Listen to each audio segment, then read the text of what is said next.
প্রিয় দর্শক, আসসালামু আলাইকুম।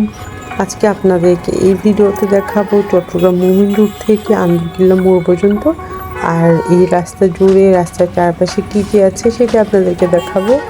আর রাস্তার দুই পাশে আপনারা দেখতে পারবেন অনেক সুউচ্চ ভবন, দোকানপাট। আর এখন যেহেতু শীত সিজন, দুই পাশে প্রচুর শাকসবজি।